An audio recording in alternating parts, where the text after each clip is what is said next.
सूरत शहर में सेवाराम नाम का एक जौहरी रहता था। वो भगवान शिव का बहुत बड़ा भक्त था। स्वभाव से भी वो बहुत दयालु था। सेवाराम के पास सब कुछ था, पर कमी थी तो एक संतान की। शादी के कई वर्ष बीत जाने के बाद भी सेवाराम को औलाद का सुख प्राप्त नहीं हुआ था। उसकी पत्नी मालती भी इसी कारण उदास रहती थी। सुनो जी, आप दूसरा विवाह कर लो, मैं आपको संतान का सुख नहीं दे सकी। मालती, तुमने आज ये बात कह दी, पर दोबारा मत कहना। तुम मेरी अर्धांगिनी हो। हम इस दुख को मिलजुल कर बांटेंगे और मुझे विश्वास है एक दिन भगवान शंकर हमारी संतान की इच्छा जरूर पूरी करेंगे। सेवाराम का विश्वास था कि भगवान शंकर एक दिन उनकी इच्छा जरूर पूरी करेंगे। श्रावण मास शुरू हो चुका था। सेवाराम ने अपनी पत्नी मालती से कहा, मालती, मेरा मन है कि हम लोग एक बार बाबा बर्फानी की गुफा के दर्शन करके आए। बाबा अमरनाथ की यात्रा करके उनका दर्शन प्राप्त करने से मुझे विश्वास है कि भोला भंडारी तुम्हारी झोली खाली हाथ नहीं लौटाएंगे। हम अमरनाथ की यात्रा पर चलते हैं। ठीक है जी, मैं जाने की तैयारी कर लेती हूँ। सेवाराम और उसकी पत्नी अमरनाथ की यात्रा के लिए निकल पड़ते हैं। रास्ते में जगह जगह वो दान पुण्य करते हुए जाते हैं। बाबा अमरनाथ की यात्रा के रास्ते में जितनी भी लंगर कमेटियां दिखती हैं, सेवाराम वहां यात्रियों की सहायता के लिए किए जाने वाले इंतजामों में अपनी मदद देता है, खूब दान करता है। उसे सच्ची भक्ति थी कि बाबा भोलेनाथ उसे खाली हाथ नहीं लौटाएंगे। ओम नमः शिवाय का जाप करते हुए वो अमरनाथ पहुंचते हैं। मालती, कितना सुंदर और अद्भुत नजारा है। जय भोले बर्फानी। सच में अमरनाथ की गुफा में शिवलिंग के दर्शन करके मन प्रसन्न हो गया। भोलेनाथ, मैं संतान सुख से वंचित हूँ। मालती की गोद में औलाद का सुख भर दो प्रभु। मैं बड़े विश्वास के साथ आपके दर्शनों को आई हूँ। भोले बाबा, मेरी सोनी गोद भर दो। हे भोलेनाथ, आप अपने परम भक्त की संतान प्राप्ति की इच्छा क्यों नहीं पूरी कर रहे? ये लोग सच्ची भक्ति का फल आपसे मांग रहे हैं। देवी पार्वती, मैं भी चाहता हूँ अपने भक्तों को उनकी इच्छा अनुसार वरदान देकर उनकी पूजा और विश्वास को सफल बनाऊं। पर सेवाराम को जो पुत्र प्राप्त होगा उसकी पिछले जन्म के कर्मों के कारण अल्पायु अवस्था में ही मृत्यु हो जाएगी। जो बालक जन्म लेगा, आखिर पिछले जन्म में उसने ऐसा क्या पाप किया है जो इस जन्म में छोटी आयु का योग है? तो सुनो देवी पार्वती, पिछले जन्म में ये बालक जो दोबारा जन्म लेगा डाकू मंगल था। लूटपाट करके लोगों को मार देना, यही इसका काम था। एक दिन, अरे लगता है कोई बारात जा रही है। इसे लूटने में बहुत धन की प्राप्ति होगी। रुक जाओ, बारात तभी आगे जाएगी जब ये सारी धन दौलत रुपया पैसा तुम मुझे दे दोगे। हमें जाने दो, ये तुम सब ये रख लो। मेरे इकलौते बेटे की आज शादी है, हमें जाने दो। नहीं पिताजी, इस डाकू को कुछ मत देना। ये लोग ऐसे ही भोले भाले लोगों को डरा धमकाकर लूट लेते हैं। अच्छा, तुझे मेरे से डर नहीं लगता? तो ये ले।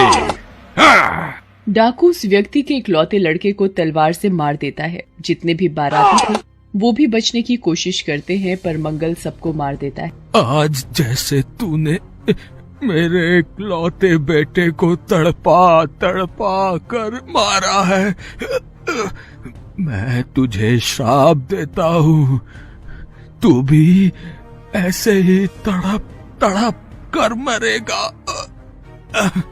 डाकू मंगल बारात को लूटकर सारा धन दौलत ले जाकर एक पेड़ के खोल में छिपाने लगता है। उस खोल में एक नाग रहता था। नाग डाकू मंगल के हाथ पर डस लेता है। नाग के डंक मारने से डाकू मंगल तड़पने लगता है और उसकी मृत्यु हो जाती है।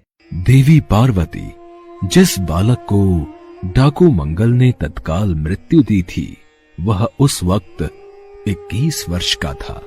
इसलिए डाकू मंगल इस जन्म में मेरे भक्त सेवाराम के पुत्र के रूप में यदि जन्म लेगा तो उसकी उम्र भी 21 वर्ष ही होगी। पर भोलेनाथ, आप अपने भक्त सेवाराम को भी तो निराश नहीं कर सकते। वो आप पर पूर्ण विश्वास करके ही अमरनाथ की यात्रा पर निकला है। आप उसके विश्वास को कैसे डगमगाने दे सकते हैं प्रभु? ठीक है देवी पार्वती, मैं सेवाराम और मालती की संतान प्राप्ति की इच्छा पूरी कर देता हूँ। अमरनाथ में शिवलिंग के दर्शन करके सेवाराम और मालती एक आस लेकर घर वापस आ जाते हैं। रात को सपने में, उठो सेवाराम, तुमने बड़े विश्वास के साथ मेरी अमरनाथ यात्रा पूरी की है। तुम्हारी भक्ति से मैं प्रसन्न हूं।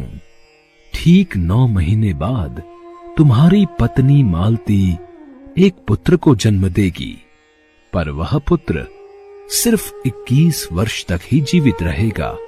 उसके पश्चात उसकी मृत्यु हो जाएगी। ये बात तुम्हें ध्यान में रखनी है। भगवान शंकर सेवाराम को संतान का वरदान देकर ओझल हो जाते हैं। सेवाराम की नींद खुल जाती है। वो शिव जी द्वारा बताई गई बात को ध्यान में रखता है और बिना घबराए बस प्रभु को धन्यवाद देता है। ठीक 9 माह के पश्चात मालती एक सुंदर से पुत्र को जन्म देती है। ये देखकर सेवाराम खुशी से फूला नहीं समाता। भगवान भोलेनाथ का वरदान है मेरा बच्चा, इसलिए इसका नाम भोला रखेंगे। मेरा प्यारा बेटा, मेरा भोला। धीरे धीरे भोला बड़ा होने लगता है। सेवाराम बचपन से ही भोला के मन में शिव भक्ति की लगन पैदा करता है। एक दिन शिव मंदिर में, भोला, तुम्हें एक बात हमेशा याद रखनी है कि तुम्हें हर पल ओम नमः शिवाय मंत्र का जाप करना है। ठीक है पिताजी, मैं अब से ऐसा ही करूंगा। भोला हमेशा ओम नमः शिवाय मंत्र का ही जाप करता था। सेवाराम भोला के हाथों से खूब दान पुण्य करवाता, भूखों को भोजन करवाता। उसने भोला को शिव के सभी मंदिरों और धाम की यात्रा भी कराई। धीरे धीरे 21 वर्ष पूरे होने वाले थे। एक दिन, सुनो जी, आप भोला को भैया के साथ कहाँ भेज रहे हो? वो भी 1 माह के लिए? मैं अपने बच्चे के बिना कैसे रहूंगी? 1 माह के पश्चात तो इसका 21वां जन्मदिन भी है। मालती, मैं भोला को काशी नगरी भेज रहा हूँ। वहाँ 1 महीना रहकर अपने मामा के साथ भगवान भोलेनाथ की पूजा और साधना करेगा, ताकि इस पर भगवान शंकर की कृपा बनी रहे। सेवाराम जानता था कि भोला की मृत्यु का समय निकट आ रहा है, इसलिए वो भोला को उसके मामा के साथ समझा बुझाकर काशी नगरी भेज देता है। मामा जी, आप मेरे हाथों रोजाना ये यज्ञ, हवन और दान पुण्य क्यों करवा रहे हो?